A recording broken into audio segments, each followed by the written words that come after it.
Hello मेरे प्यारे दोस्तों, कैसे हो आप सब। आज मैंने बनाया है पिनाटा केक। इस पिनाटा केक की ऑर्डर मुझे आफ्टरनून को आई थी और इसे इवनिंग तक मुझे डिलीवर करनी थी, इसीलिए पिनाटा की शेल की शूट नहीं कर पाई। पर अगर आपको इसकी डिटेल रेसिपी चाहिए तो आप कमेंट सेक्शन में मुझे बताना, मैं फिर से इस पिनाटा शेल की डिटेल रेसिपी ज़रूर लेकर आऊँगी। तो चलिए फ्रेंड्स, अब देख लेते हैं इस पिनाटा केक को मैंने कैसे बनाया है। इस तरह की सिलिकॉन मोल्ड हार्ट शेप की आती है और इसी सिलिकॉन मोल्ड की हेल्प से मैंने इस चॉकलेट शेल को बना लिया है। और इसे निकालते वक्त बहुत ही ध्यान से निकालना है फ्रेंड्स। वैसे तो बहुत ही इजी है क्योंकि ये सिलिकॉन की है और आराम से निकल जाती है, फिर भी थोड़ी सी इसमें सावधानी आपको बरतनी है। और ये देखिए आप, ये निकल गई है। और यहाँ पर मैंने 5 इंच के टिन में चॉकलेट स्पंज को बेक कर लिया है। आप देख सकते हो फ्रेंड्स, ये काफ़ी सॉफ्ट और स्पंजी बनी है। और साइड में मैंने शेल को, चॉकलेट शेल को कवर करके रख दिया है। चलिए अब इसकी हम सिर्फ 2 ही लेयर बनाएंगे क्योंकि ये छोटी सी अंदर में जो कैविटी होती है बहुत छोटी होती है। तो चलिए अब इसे साइड में रखते हैं। चलिए अब गनाश बनाने के लिए चॉकलेट को कट कर लेते हैं। यहाँ पर हमें चाहिए 80 ग्राम से 90 ग्राम तक चॉकलेट। 100 ग्राम हो गई है, थोड़ी सी इसमें से निकाल कर चेक कर लेते हैं। चलिए 90 ग्राम। चलिए फ्रेंड्स, अब चॉकलेट को ऑलमोस्ट इवनली चॉप कर लेना है ताकि जब हम इसे मेल्ट करेंगे तो इवनली अच्छी तरह से ये मेल्ट हो जाए। नहीं तो कुछ पीसेस बड़े रहेंगे तो उसे मेल्ट होने में टाइम लग जाएगी, और जो मेल्ट हो चुकी है वो चॉकलेट ज़्यादा मेल्ट होकर और उसकी जो टेक्सचर है वो ख़राब हो जाती है। तो ऑलमोस्ट मैंने यहाँ पर इवनली चॉप कर लिया है चॉकलेट को।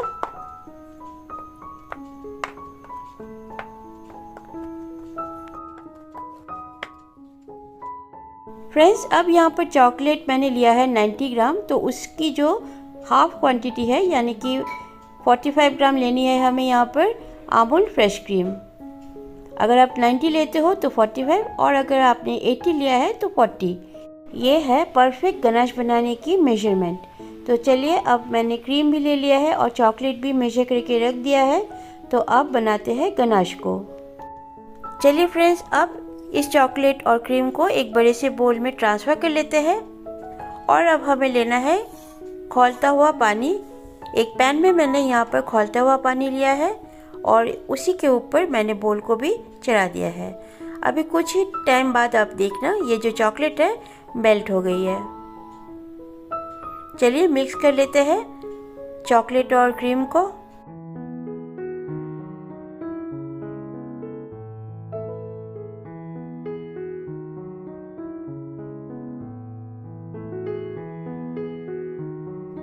अभी आप चेक कर सकते हो फ्रेंड्स कि चॉकलेट जो है बिल्कुल अच्छी तरह से मेल्ट हो गई है। अब फ्रेंड्स, इस गनाश को हम ट्रांसफ़र कर देंगे एक छोटे से बोल में।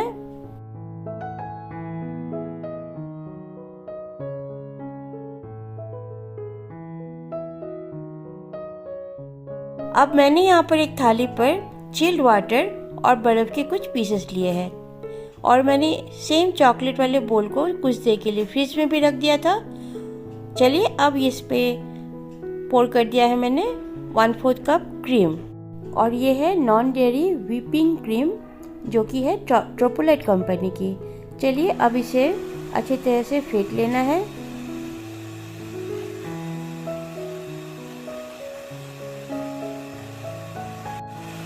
बीटर की जो स्पीड है उसे धीरे धीरे बढ़ाना है।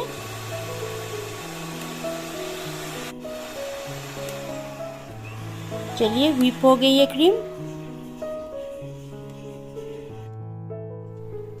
और अब फ्रेंड्स, ये जो गनाश है इसे थोड़े से मिक्स कर लेंगे, और यहाँ से 2 टीस्पून हमें यहाँ पर लेना है गनाश को। तो ये जो क्रीम है ना वो बिल्कुल चॉकलेटी फ्लेवर की हो जाएगी और टेस्ट बिल्कुल मस्त हो जाएगी। चलिए इसे भी बीट कर लेते हैं।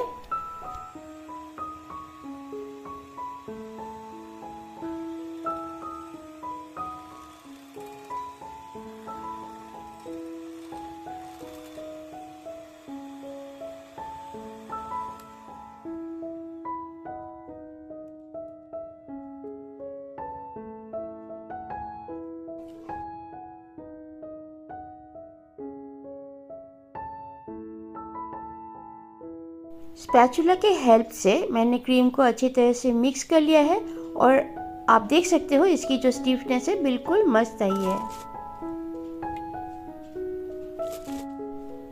और अब फ्रेंड्स मैंने एक पाइपिंग बैग में क्रीम को ट्रांसफ़र कर लिया है।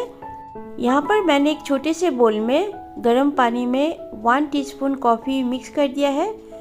मैंने इस पर कोई शुगर वगैरह ऐड नहीं की है क्योंकि क्रीम बहुत मीठी होती है। तो चलिए बिल्कुल इसी प्रोसेस से आपको मिनी केक कह सकते हो फ्रेंड्स, क्योंकि ये बहुत छोटी वाली केक बन रही है, इसी की तैयारी कर सकते हो। अब मैं इसके ऊपर चंक्स लगा रही हूँ चॉकलेट के।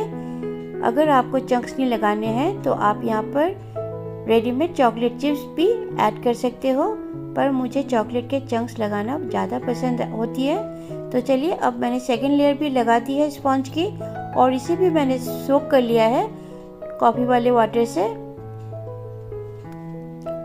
क्रीम की नेक्स्ट लेयर भी लगा दी है और इस केक की जो है ना फिनिशिंग ज़्यादा नहीं करनी है क्योंकि ये वैसे भी ढकने वाली है, कवर हो जाएगी।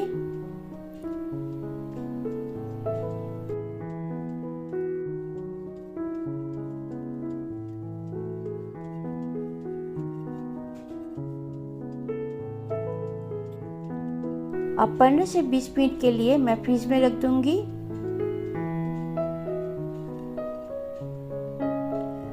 20 मिनट बाद मैंने केक को निकाल लिया है और ये जो गनाश है ना रखे बाहर ही रखे थे और ये एकदम अच्छी कंसिस्टेंसी में आ गई है। इसे भी मैंने पाइपिंग बैग में पोर कर दिया है और थोड़ी सी यहाँ पर मैं गनाश लगाऊंगी।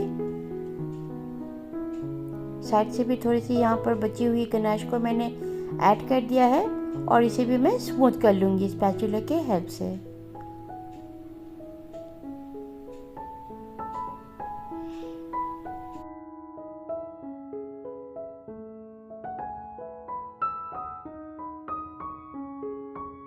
मिनी चॉकलेट केक तैयार हो गई है फ्रेंड्स और अब इसे थोड़ी सी डेकोरेट कर लेती हूँ ताकि जब इस पिनाटा शेल को तोड़ेंगे ना कस्टमर्स को, जब मैं दे दूँगी और वो तोड़ेंगे इसे, तो ये अंदर से भी सुंदर दिखनी चाहिए।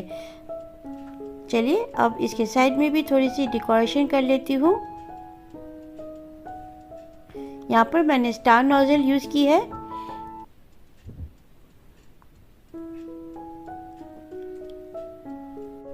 केक की डेकोरेशन ऑलमोस्ट फिनिश हो गई थी, तभी कस्टमर का भी फ़ोन आया कि उन्हें इसके ऊपर शेल के ऊपर कुछ बटरफ्लाइज चाहिए।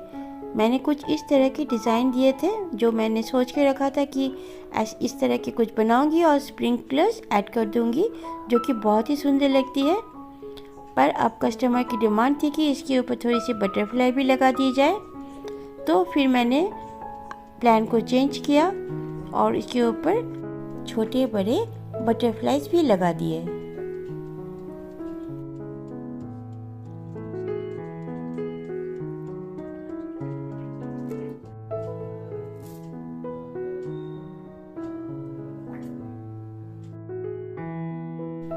मेरी जो प्लान थी डेकोरेशन करने की कुछ इस तरह की थी, पर ज़्यादा कुछ मुझे इसमें हेर फेर नहीं करनी पड़ी क्योंकि इसके ऊपर ही मैंने बटरफ्लाइज को लगा दिया था। तो फ्रेंड्स आशा करती हूँ कि आपको ये पिनाटा केक अच्छी लगी है और अगर अच्छी लगी है तो please like, share and subscribe करना ना भूलें friends. Till then stay fit, stay healthy. Thank you.